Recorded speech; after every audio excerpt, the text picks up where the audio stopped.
क्या credit card use करना हमारे लिए एडवांटेज है या फिर एक फाइनेंशियल डेट ट्रैप है? क्या प्लास्टिक मनी यूज करने से हमें प्रॉफिट होता है या लॉस होता है? हम इंडियंस मनी स्पेंड करते टाइम बहुत ज्यादा कॉन्शियस होते हैं, पर वही कॉन्शियसनेस क्रेडिट कार्ड यूज करते टाइम कहाँ चली जाती है, जानेंगे इस वीडियो में।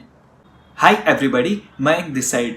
क्रेडिट कार्ड आपने ज़रूर इसके बारे में सुना भी होगा और शायद तक यूज़ भी करते होंगे। तो उसके रिलेटेड मेरे पास ऐसी इन्फॉर्मेशन है जिससे कि आप अपने हज़ारों और लाखों बचा भी सकते और शायद तक गवा भी सकते। तो जानने के लिए आप वीडियो पूरा देखिएगा। अमेरिकन साइकोलॉजिकल एसोसिएशन की एक स्टडी के हिसाब से जिस पर्सन के पास में क्रेडिट होती है वो ज़्यादा स्पेंड करता है कंपेयर टू द पर्सन जो कैश में पे करता है। बिकॉज क्रेडिट के अंदर अपने को पेमेंट आज नहीं करना होता है, वो क्रेडिट पीरियड एंड होने के बाद में पेमेंट करना होता है। जनरली क्रेडिट कार्ड का स्टेटमेंट मंथली आता है और अगर हम उसे ड्यू डेट के अंदर अंदर पेमेंट कर देते हैं तो हमें कोई इंटरेस्ट पे करने की जरूरत नहीं आती है। It is considered to be a non interest loan.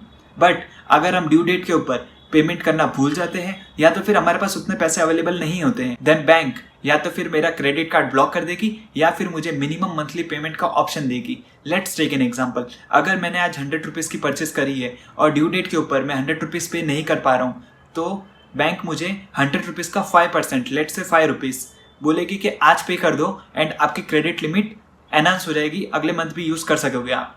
तो इसमें आपने अपनी क्रेडिट लिमिट तो बचा ली, बट बाकी के 95 रुपीज़ के ऊपर ड्यू डेट पूरी होने के बाद से नहीं, फर्स्ट डे से जब से आपने परचेस करी तब से इंटरेस्ट लगना स्टार्ट होगा। और वो वाला इंटरेस्ट नॉर्मल इंटरेस्ट नहीं होगा, वो एनुअलाइज स्पेशल रेट इंटरेस्ट होगा जो कि 35 से 40% तक जा सकता है आपकी क्रेडिट रेटिंग के स्कोर के ऊपर से। इस एग्जाम्पल के अंदर हमारा आउटस्टैंडिंग बैलेंस 1000 है, इंटरेस्ट रेट 35% है एंड मंथली पेमेंट 5% है। और अगर ये देखें तो हमें इसको पेमेंट करने में 7 साल और 3 मंथ लग जाएंगे और इंटरेस्ट का पोर्शन हमारे आउटस्टैंडिंग अमाउंट से भी ज़्यादा हो गया है। और अगर इंस्टॉलमेंट पे करते टाइम अगर आपने डिफॉल्ट कर दिया तो उसके ऊपर इंटरेस्ट तो लगेगा ही और लेट पेमेंट चार्जेस भी लगेगा। घबराइए मत, मैं आपको डराने नहीं आया हूँ। अब हम इसका सॉल्यूशन देखते हैं। फर्स्ट एंड फॉरमोस्ट, पे your credit card bill regularly. ये आप खुद से भी कर सकते हो और ऑटोमेटेड पेमेंट प्रोसेस भी लगा सकते हैं, जिससे कि आप भी अगर भूल जाए तो वो पेमेंट ऑटोमेटिक हो जाए। ये करने पर बैंक आपसे हेट भी करेगी बिकॉज वो आपसे कुछ कमा नहीं पा रही है और आप अपने आइडियल फंड को अंटिल ड्यू डेट कहीं और इन्वेस्ट भी कर पा रहे हैं और आपको वहां से रिटर्न भी मिल रहा है। Second, don't spend more than you can pay back.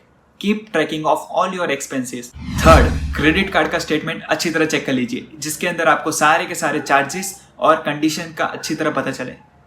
Now most important thing जिसकी वजह से आप अपने बहुत सारे पैसे बचा सकते हो, रिवॉर्ड्स। क्रेडिट कार्ड से पेमेंट करते टाइम हमें बहुत सारे रिवॉर्ड्स मिलते हैं in the form of points. उन पॉइंट्स को एक्यूमुलेटेड करके हम या तो कैशबैक भी ले सकते हैं या तो फिर हमारे कोई और एक्सपेंस के सामने उसे क्लेम भी कर सकते हैं, जिसके थ्रू हम हमारे बहुत सारे पैसे बचा सकते हैं। Most of us don't care about it, but yes, it saves large chunk of our money. तो अगर आपको इस वीडियो से कुछ नया सीखने मिला है तो प्लीज़ अपने दोस्तों के साथ शेयर कीजिएगा और मेरे इस चैनल को सब्सक्राइब